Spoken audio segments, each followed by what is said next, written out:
This is not. I can't.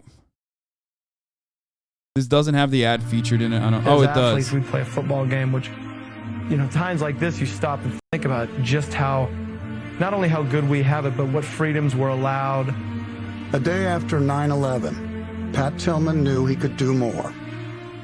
He gave up his NFL career to join the U.S. Army Rangers and ultimately lost his life in the line of duty.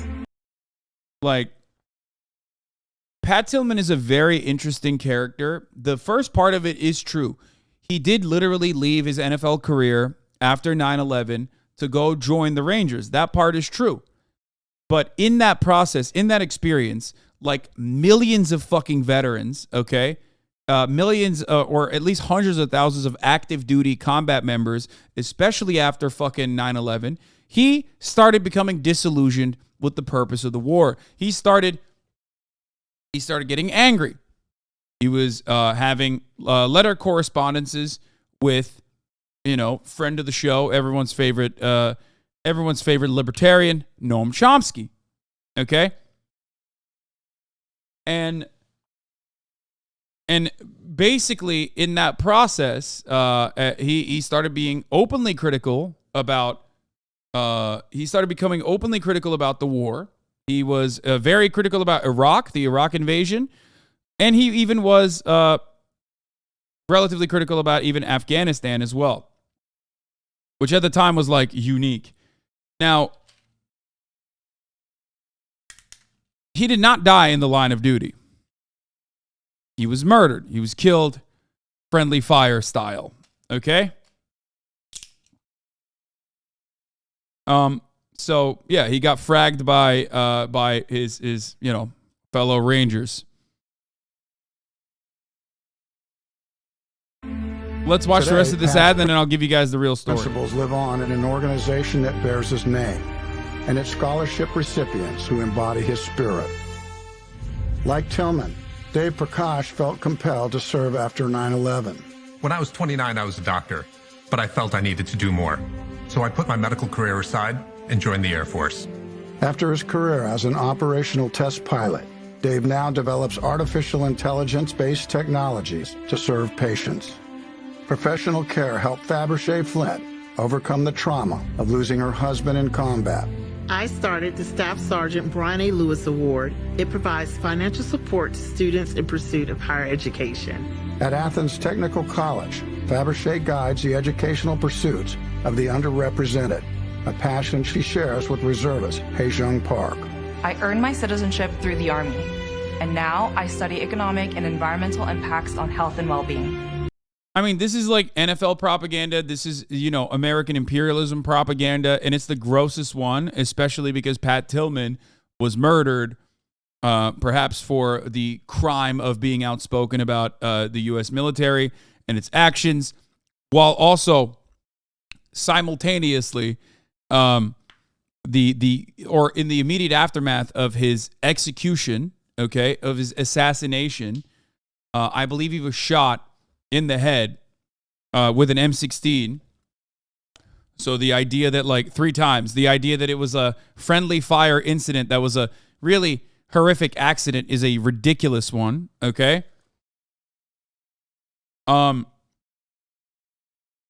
The American government covered this up.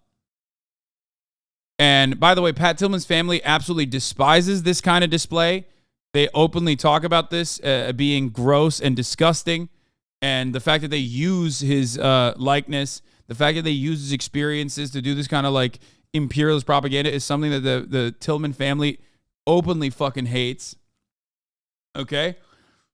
So just explaining that real quick here for you guys as well. Let me see. I think I have I've covered Pat Tillman regularly. Oh, here.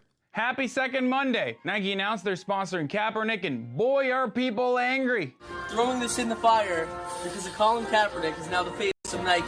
I love this kid. Imagine how much effort it takes to hate this much. Parents, teach your kids the difference between right and wrong instead of grabbing the camera and filming your child being a dip. I love when the people who claim we're being snowflakes lose their minds collectively and start destroying their own property because of one ad. Just one ad. Just this thing. Oh. Okay.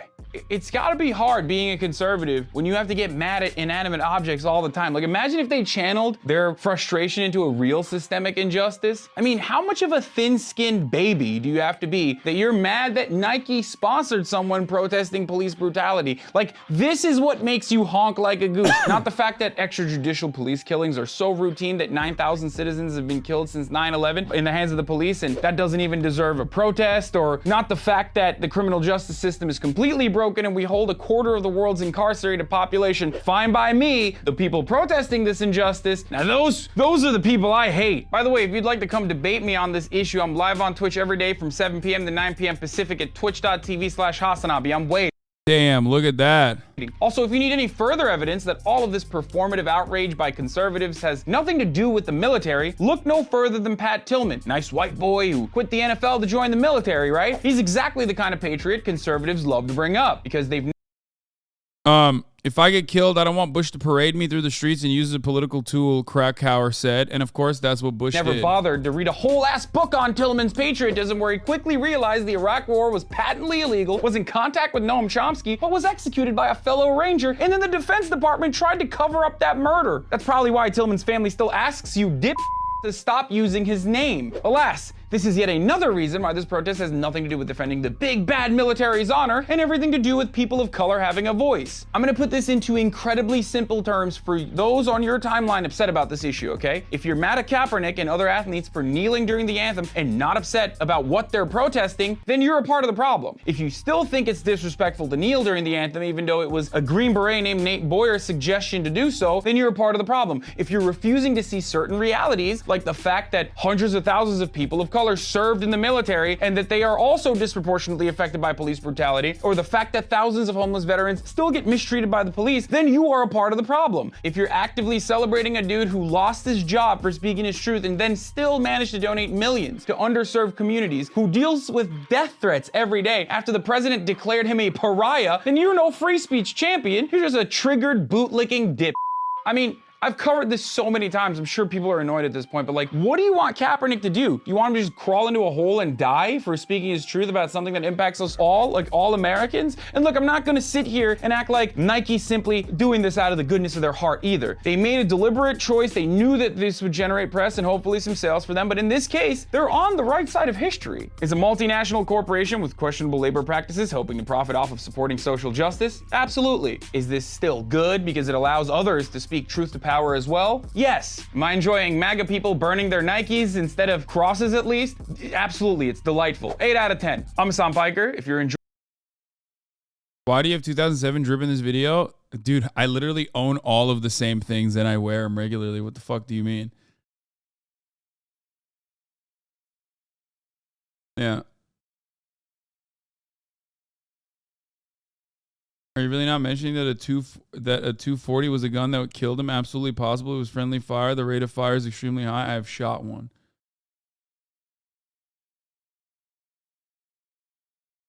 Tillman's Ranger unit came under fire from a friendly LAR unit in a Bradley assault vehicle. They were pinned down by the Bradley's 30mm V cannon, and in the chaos, one of the dudes shot him in the back of the head. That's so funny because you guys brought up two completely different stories.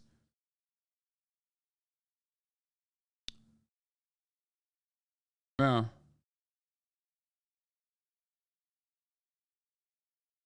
For a detailed account of how the military covered up the murder of Pat Tillman and then used his name to launder the genocidal war in Iraq, I highly recommend this piece by The Intercept. Some excerpts here. Tillman enlisted expecting to join the fight against al-Qaeda and the effort to bring Osama bin Laden to justice. Instead, he was sent to Iraq. All available evidence indicates that Tillman loathed the Iraq War, a voracious reader who consumed many of the world's greatest religious texts, even though he considered himself an atheist, which is another thing that they rarely ever fucking mention, that Pat Tillman was like a bit of a outspoken atheist as well. Tillman was a student of history and formed his own opinions.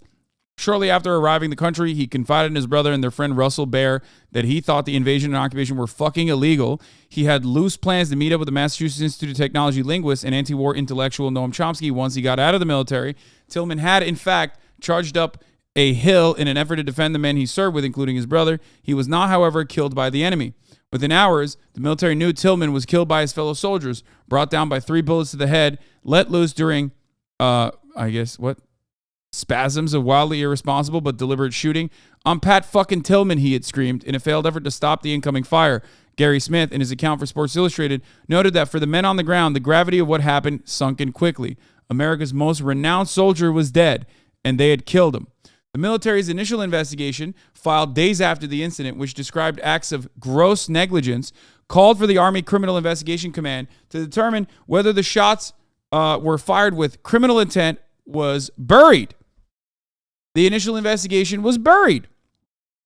In an echo of the Lynch episode, the Bush administration and the U.S. military shamelessly ran with the fabricated account of Tillman's death. In the hours after Tillman was killed, his uniform and personal effects were destroyed, meaning key forensic evidence of what many men in his platoon knew was a case of, what is it? How do you, what, patricide? No, what? Fratricide was lost, not patricide, fratricide. Tillman's fellow soldiers were told to keep quiet, including in their conversations with his brother Kevin, who was on a mission, but at a different location when the fatal shots were fired. Right away, the military lied to Tillman's parents, initially telling the family that an enemy combatant killed their son as he stepped out of a vehicle. The military kept the truth from them through Tillman's memorial service, allowing the SEAL who cared for Tillman and his brother to unknowingly describe to the entire country a sequence of events with even more embellishment.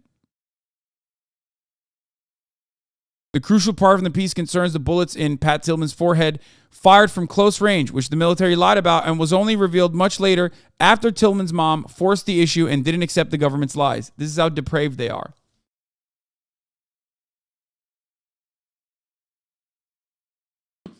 Four weeks after the memorial service,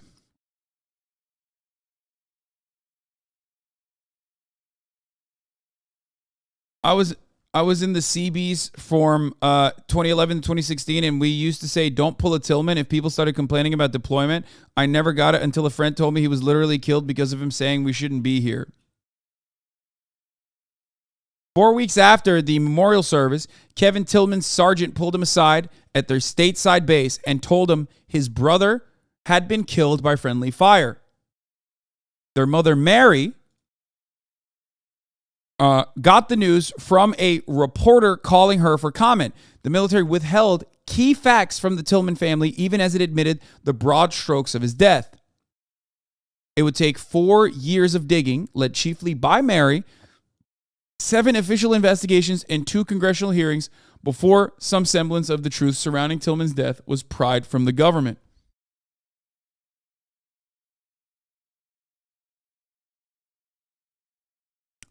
Jesus Christ.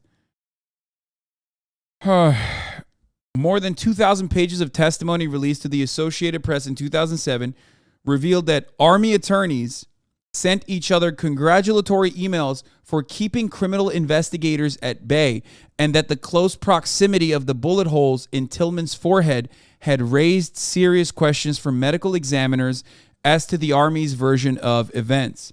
An alternative narrative had to be constructed, Kevin Tillman told lawyers in a hearing that year. The same hearing where Jessica Lynch described how the government twisted her experience for its own benefit. After the truth of Pat's death was partially revealed, Tillman's brother said before the House committee, Pat was no longer of use as a sales asset and had become strictly the Army's problem.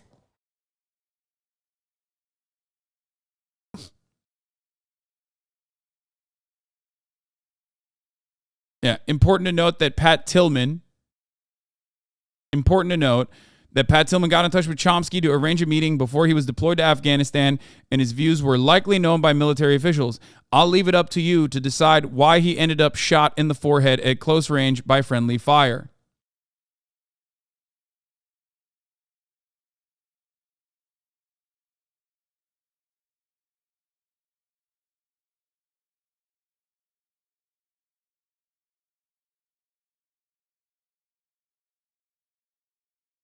Now, there are multiple accounts of this. some of which point to it being accidental, some of which point to it being deliberate, okay? Now, one thing I will mention is that even in the most charitable circumstance, the government hiding the truth about his death, lying to Pat Tillman's family, okay? Lying to Pat Tillman's family is absolutely unacceptable, okay? They burned his fucking diary and his clothes, which is ridiculous, which basically destroys any fucking semblance of charitability that you could have in this matter, okay? They literally burned, he was constantly journaling, he was constantly writing about his thoughts. They burned it, and they burned his clothes, okay? This is evidence that they immediately engaged to cover up. But as far as the charitability goes, the reason why they engaged in this cover up is an indecent reason, okay? So even in the most charitable interpretation of events, let's say he got friendly fired on accident, okay? They literally actively worked to cover up that reality so that they could continue using him as a recruitment tool because he was this hero. And leaving the NFL, this like fucking chiseled, square-jawed man who left the NFL to go into the fucking military, who got deployed into Afghanistan. Like, they wanted to use him, and they still use him. The fact that his family has asked and screamed the fucking mountaintops about not using him for military recruitment propaganda, the fact that his brother was also in the military and like openly has disdain for the U.S. military and the Department of Defense, and they still use him is insane, okay? They wanted to keep using him as an asset even after his death because, when you sign up for the DOD, you're giving your fucking body and your soul to the American war machine, okay? And if you're famous enough, they will literally fucking use you even after you die, okay? It's insanely fucked up. And they wanted to either use it, they wanted to either use his, they thought it was a win-win most likely. That like showing this as like friendly fire was going to tarnish his legacy, okay? It would make his family feel better. And also they could consistently continue using his image for recruitment. Now, those are the reasons why. Those are the reasons why the American government decided to fucking decided to not reveal the truth. This is why it was against Iraq and killed. On this day in 1991, the U.S. bombed the Amiriya civilian air raid shelter in Iraq, which was sheltering 1,000 sleeping civilians, killing 408 Iraqi civilians, 261 women, and 52 children. At 4 a.m. on February 13th, 2 U.S. F-117s dropped 2 laser-guided smart bombs on the shelter. The first pierced the fortified concrete wall of the shelter, jamming its thick steel doors and trapping everyone inside. The second bomb followed through the first hole and exploded deep inside the shelter. The youngest victim was 7 days old. Most of the victims were killed by the heat of the explosion. The bodies were taken out by rescue workers later were charred, unrecognizable, and some were still smoldering. The smell of burned flesh stayed in the neighborhood for days. A BBC journalist reported that I saw one man, incoherent with grief, fall to the ground and bury his face in the earth. 11 members of his family had been in the shelter. Omar Adnan, 17 at the time, told the reporters that his 3 sisters, his mother, this was in 1991, chat, and his father had all been killed. I was sleeping and suddenly I felt heat and the blanket was burning. I turned to try and touch my mother who was next to me, but grabbed nothing but a piece of flesh. The bombing was, at the time, the single most lethal incident for civilians in modern air warfare. Human Rights Watch and the Geneva International Center for Justice have both labeled the incident a war crime. But we can't prosecute war crimes against the United States, even though they are the ones who generate the most metric ton of fucking war crimes. The Pentagon lied, saying Al Amiriya shelter was a military command center, but foreign journalists who visited the site right after the bombing found no indication whatsoever that the place was anything but a civilian shelter. Human Rights Watch reported in 1991, it is now well established through interviews with neighborhood residents that the Amiriya structure was plainly marked as public shelter and was used throughout the air war by a large number of civilians. 7 Iraqi families who lost loved ones in the attack launched a lawsuit in Belgium against George H.W. Bush, Secretary of Defense Dick Cheney, Joint Chief of Staff Colin Powell, General Norman Schwarzkopf for the bombing in 2003, calling it a war crime, but the case was dismissed. Notice how the players didn't change, with the exception of George H.W. Bush. Like literally the same players. 1991, same players. In 2003, a lawsuit is they try to do a lawsuit a decade later, a decade and change later, pretty much against the same fucking players involved. Now their country is still a wreck, you know?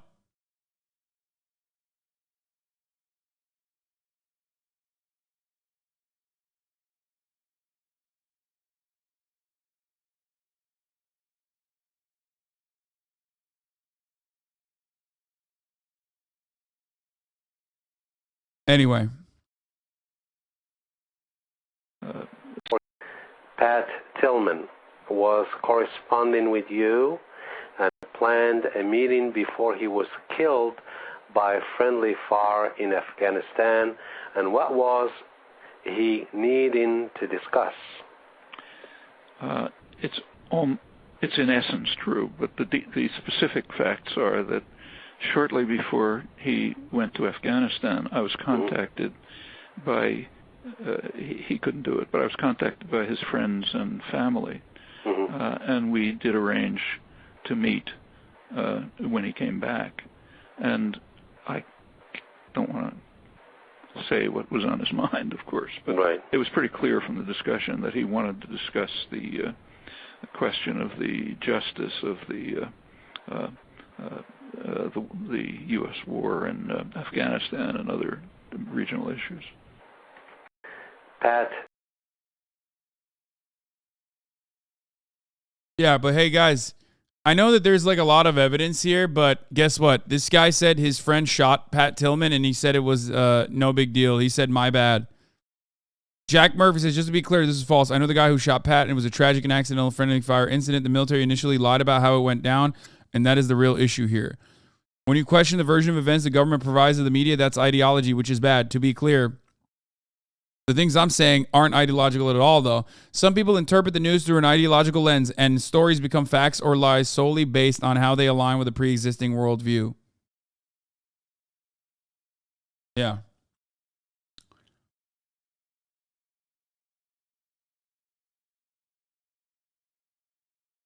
You know what it is, you know?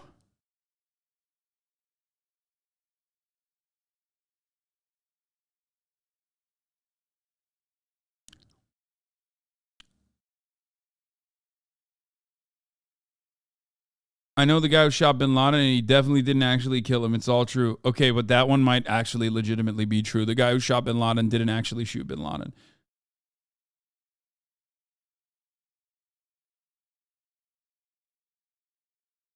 Ohioan here. When you get to Ohio later, please make note specifically of the release of chlorine, hydrochloric acid, carcinogens, etc. into the air, water, and the official report that no contaminants had been detected, and there's currently zero health risk, even though it seems like every animal in the 10-mile zone has dropped dead. Yeah, no, it's just, dude, you don't understand. You don't understand. That's just normal stuff. Animals just always mysteriously happen to die. Guys, everything is fine. Please don't say things are bad in Ohio. Everything is fine. Animals happen to die all the time in like this mass animal death incident. Okay? That's just normal stuff. Yeah. Yeah, the vaccine injury, I think. Anyway, so yeah, that's the Pat Tillman story. Wanted to get to that real quick. Wanted to also cover how fucking gross it is that, like, you know, they still just wanted to cover how gross it is that they still fucking talk about this. Here's Richard speaking out about his brother, by the way. I'm gonna show you this real quick. And you will see him again when a loving God reunites us all with the loved ones who preceded us in death. He shit on John McCain big time, too. The contrast to the memorial service should have been a warning shot to the military. You got people out there sort of speaking in these glittering generalities. Pat, your family doesn't have to worry anymore. You are home, you are safe, and you will not be forgotten. And then you've got a brother coming up there, somebody who's willing to speak the brutality of that reality for them. He was always giving gifts. Thanks, Pat. I didn't write shit, because I'm not a writer. And I just want to say there's a lot of people here, thanks. It was really amazing to be his little baby brother. Yeah, I'm not just gonna sit up here and break down on you, but thanks for coming. Pat's a fucking champion, and always will be. Just make no mistake, he'd want me to say this. He's not with God, he's fucking dead. He's not religious, so thanks for your thoughts, but he's fucking dead. I don't regret any of that. As far as what I was thinking, I was just simply miserable. I was sad for my whole family. I was sad for my mom, my dad, Marie, Kevin. This isn't a production. It's my brother's service. I didn't plan on saying that. It just, he's not what these people wished he was. Everyone grabbed at Pat's death. Not necessarily just the military. Everybody grabbed at him. They just chose the wrong family to try to do it in front of. Yeah. It is really, really, I mean, I don't know. It's just really fucked up, dude. Every part of this is fucked up. You're recognized.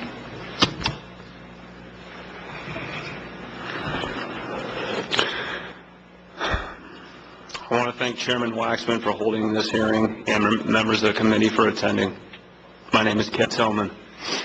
2 days ago marked the third anniversary of the death of my older brother, Pat Tillman, to spare Afghanistan. To our family and friends, it was a devastating loss. To the nation, it was a moment of disorientation. To the military, it was a nightmare. But to others within the government, it appears to have been an opportunity. April of 2004 was turning into the deadliest month to date in the war in Iraq.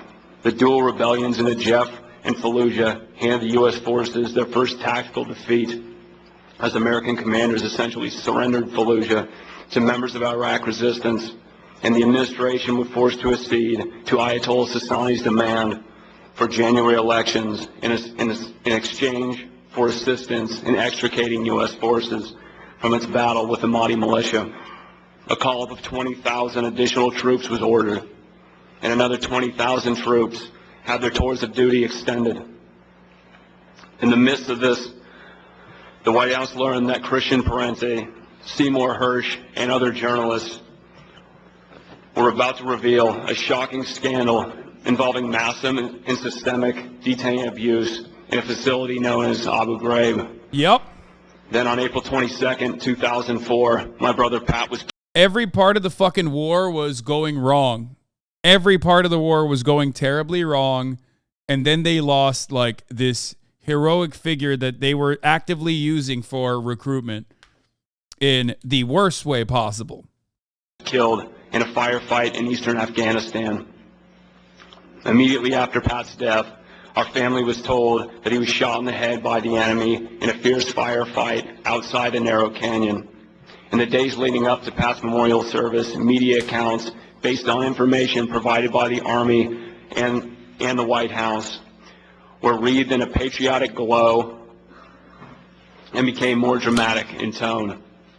A terrible tragedy that might have further undermined support for the war in Iraq was transformed into an inspirational message that served instead to support the nation's foreign policy wars in Iraq and Afghanistan. To further excite Pat's death, he was awarded the Silver Star for valor. The abridged version went like this.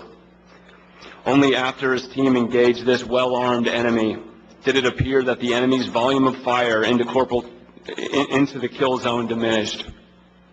Above the din of battle, Corporal Tillman was heard issuing fire commands to take the fight to an enemy on the dominating high ground.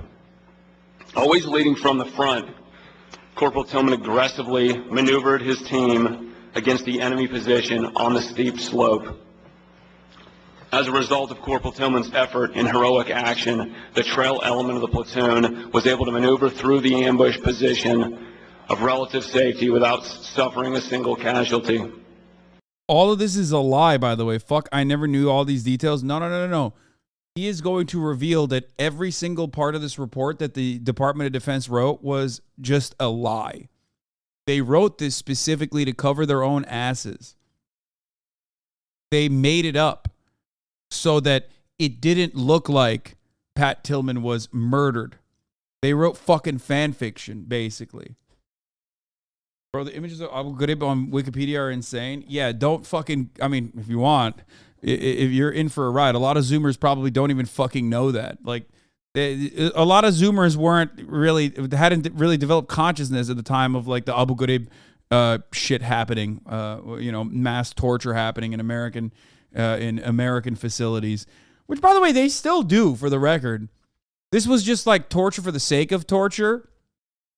They still tortured. They also tortured on the books. They called it enhanced interrogation. You know what I mean? So, it's a wild journey to go down to see it happening. I didn't know about it until you mentioned it like last year. Jesus Christ, dude. This is why I tell you the top of the hour ad break is at the top of every hour, because people just like fucking don't even realize it. And if you no longer want to see those ads, all you need to do is subscribe, which you can do for $5 or for free with a Twitch Prime by connecting your Amazon Prime account to your Twitch account. Yeah. Because Zoomers, they forget. They have goldfish memories.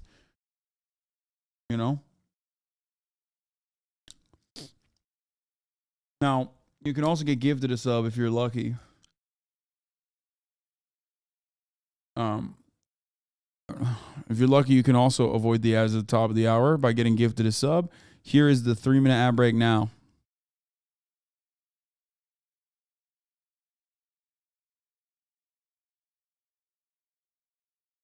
In the eternal words of President Barack Obama, he said, we torture some folks. We torture some folks. He also said, we must not look backwards. We must look forwards. The fight that ensued at Corporal Tillman's position increased in intensity. Corporal Tillman focused all his efforts on keeping the men of his team safe while continuing to press the attack himself without regard for his own personal safety. In the face of mortal danger, Corporal Tillman illustrated that he would not fail his comrades. His actions are in keeping with the highest standards of the United States Army. This was a narrative that inspired countless Americans as intended. There was one small problem with the narrative, however. It was utter fiction. The content of the multiple investigations reveal a series of contradictions that strongly suggest deliberate and careful misrepresentations. We appeal to this committee because we believe this narrative was intended to deceive the family, but more importantly, to deceive the American public. Pat's death was clearly the result of fratricide. It was due to a series of careless actions by several individuals in our own platoon after a small harassing ambush. During this uncontrolled shooting, the driver of the vehicle himself recognized friendlies immediately, but kept driving for approximately 400 meters while the soldiers in the back of his truck continued to shoot at the hillside where the U.S. soldiers were and civilians. The vehicle saw arms and hands waving, smoke was flying, pin gun flares. An Afghan soldier was immediately recognized. They never felt threatened, and they still shot up the village unprovoked. And the vehicle behind them clearly saw the U.S. soldiers on the hillside and were calling ceasefire.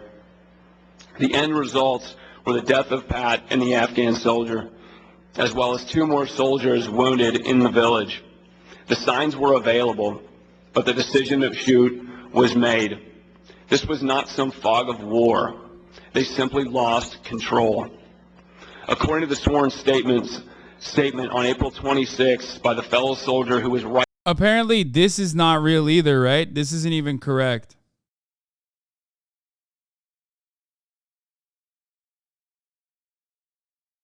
Like, even this information is not correct. This is when he gave when he testified to Congress about what he thought was correct. That he got shot, like, I think, like, the actually correct thing that happened is that he got shot from like 10 feet away, like pretty close, or 10 yards away. Is it 10? I thought it was 10 feet away.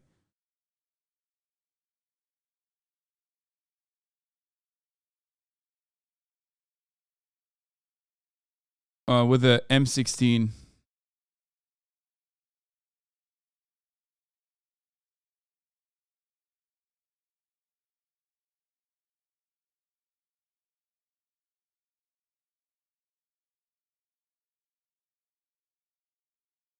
Right next to Pat, literally right next to Pat.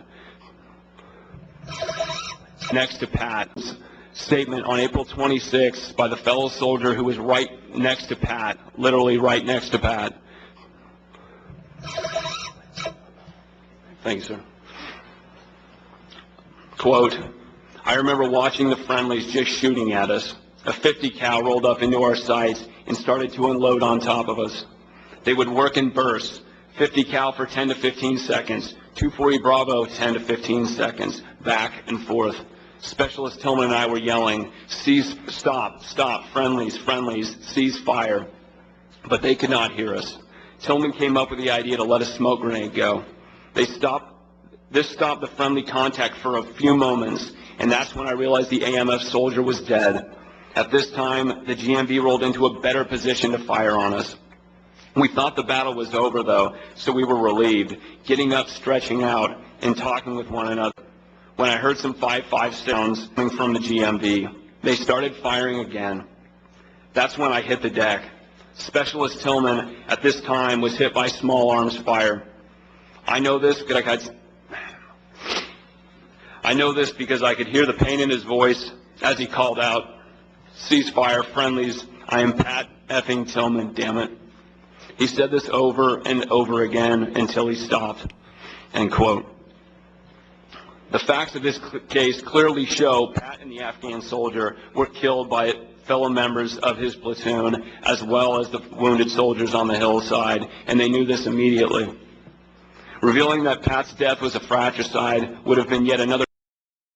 This is the official autopsy report, the immediate autopsy that came after, where the U.S. Army medical examiners were suspicious about the close proximity of the 3 bullet holes in Pat Tillman's forehead and tried without success to get authorities to investigate whether the former professional football player's death amounted to a crime, according to the documents obtained by the Associated Press.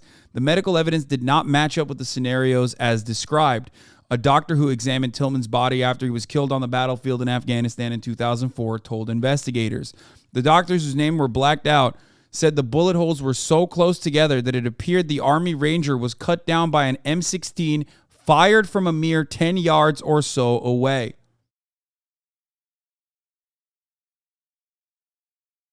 Three in the fucking forehead. Tight grouping. You know?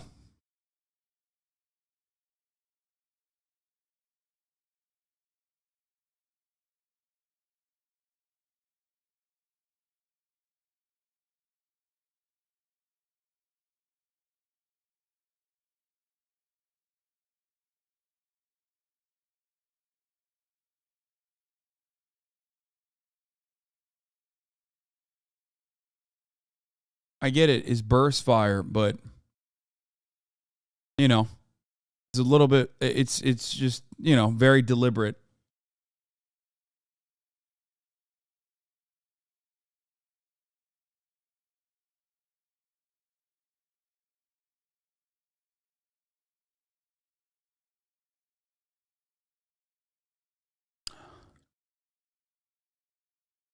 I don't think you can do a fucking 3-round burst like that from a distance and hit a target as small as a forehead.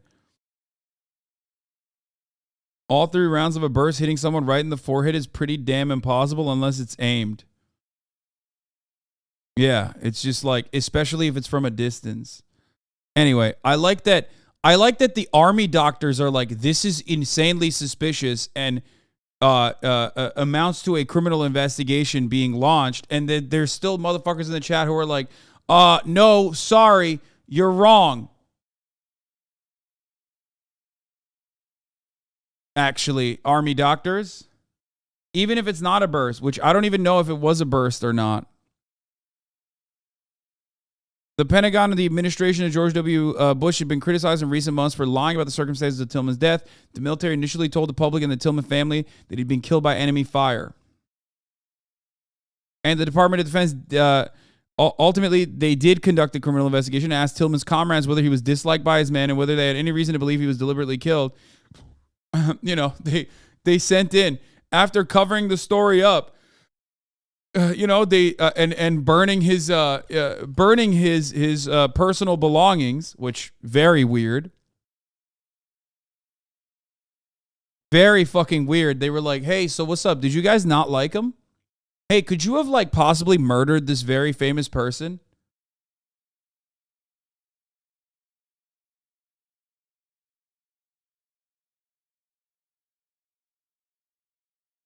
In his last words, moments before he was killed, Tillman snapped at a panicky comrade under the fire to shut up and stop sniveling. Army attorneys sent each other congratulatory emails for keeping criminal investigators at bay as the Army conducted an internal friendly fire investigation that resulted in administrative or non-criminal punishments. The 3-star general who kept the truth about Tillman's death from his family and the public told investigators some 70 times that he had a bad memory and could not recall the details of his actions. No evidence at all of enemy fire was found at the scene. No one was hit by enemy fire, nor was any government or equipment struck.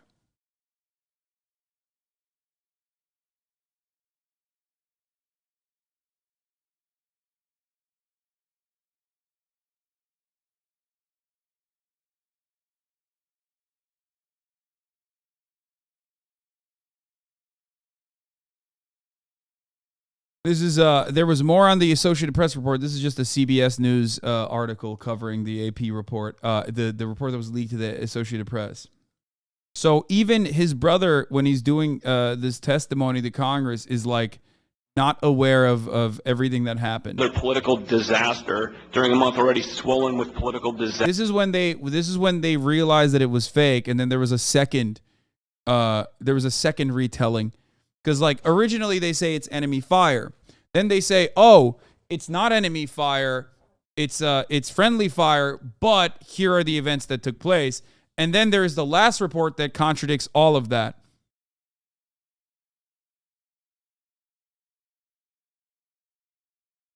This is in between those two. Disasters and the brutal truth that the American public would undoubtedly find unacceptable. So the facts needed to be suppressed. An alternative narrative had to be constructed. Crucial evidence was destroyed, including Pat's uniform, equipment, and notebook. The autopsy was not done in accordance to regulation, and the field hospital report was falsified.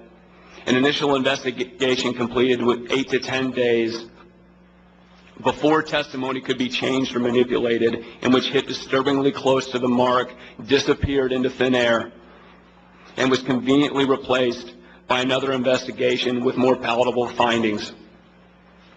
This freshly manufactured narrative was then distributed to the American public, and we believe the strategy had the intended effect. It shifted the focus from the grotesque torture at Abu Ghraib and a downward spiral of an illegal act of aggression to a great American who died a hero's death. Over a month after Pat's death, when it became clear that it would no longer be possible to pull off this deception, a few of the facts were sold out to the public and to our General Kinzinger was ordered to tell the American public.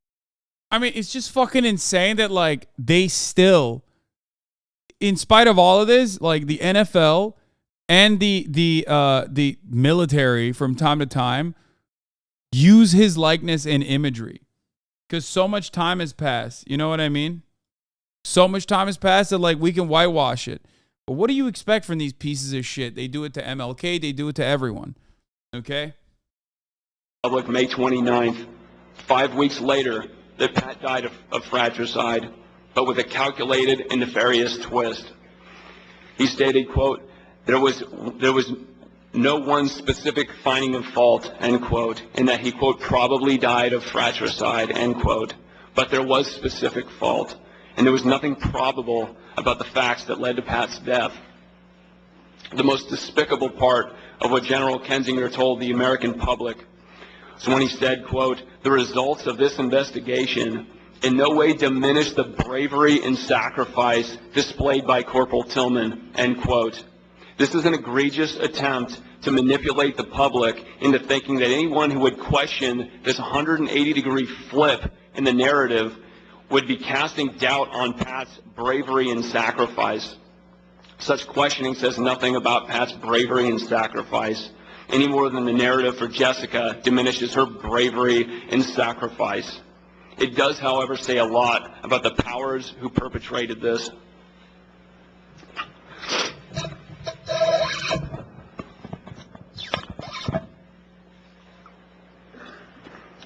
After the truth of Pat's death was partially revealed, Pat was no longer of use as a sales asset and became strictly the Army's problem.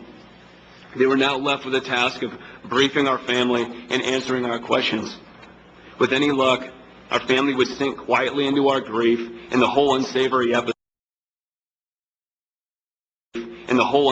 episode would be swept under the rug. However, they miscalculated our family's reaction.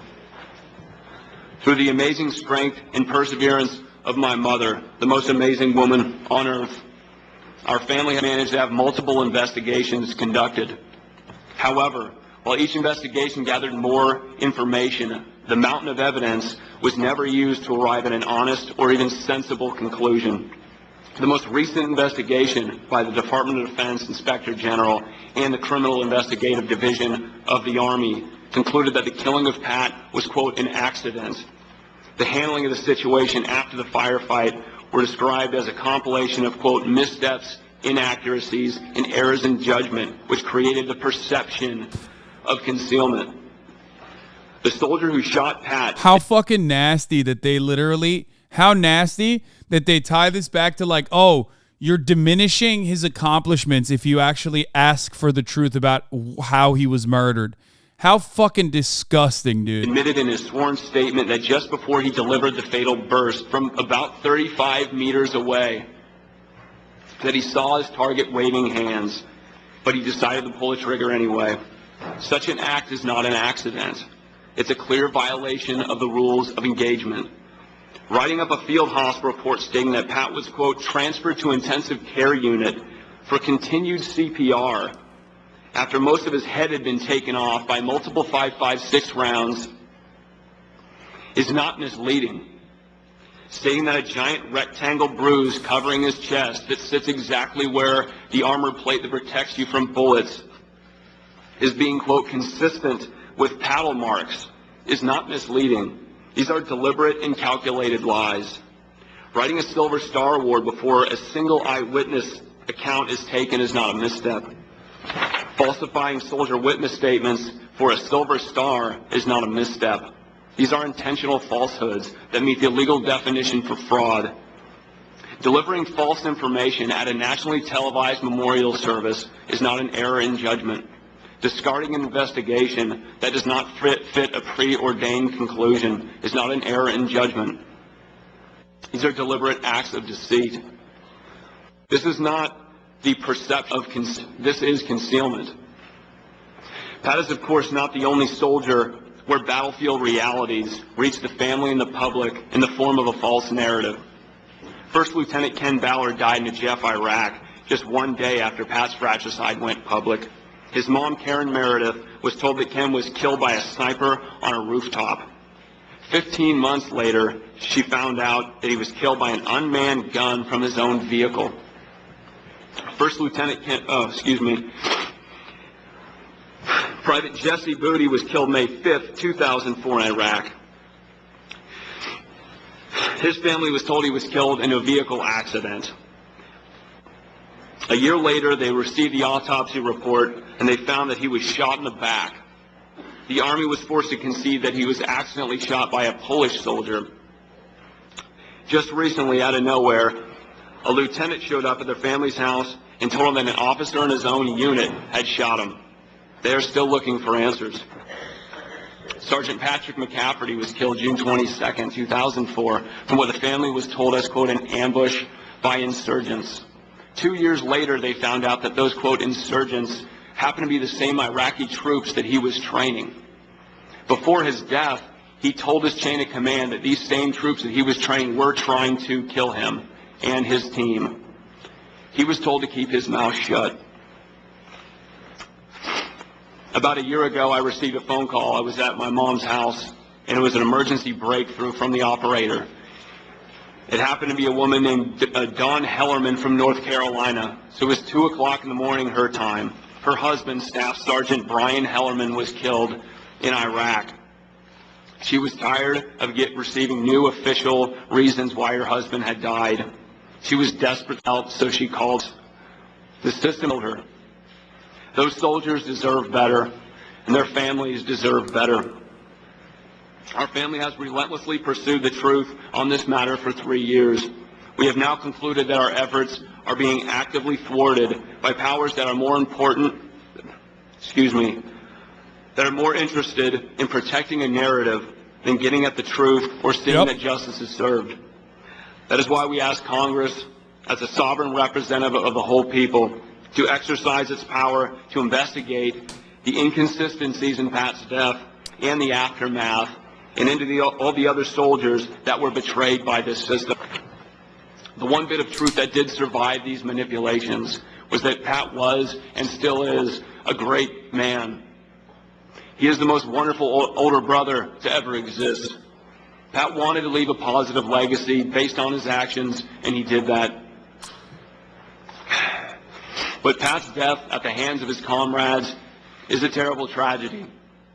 But the fact that the Army and what appears to be others attempted to hijack his virtue and his legacy is simply horrific.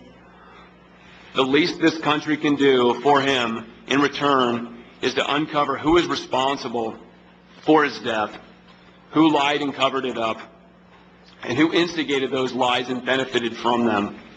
Then ensure that justice is meted out to the culpable. Pat and these other soldiers volunteered to put their lives on the line for this country. Anything less than the truth is a betrayal of those values that all soldiers who have... It's just non-existent.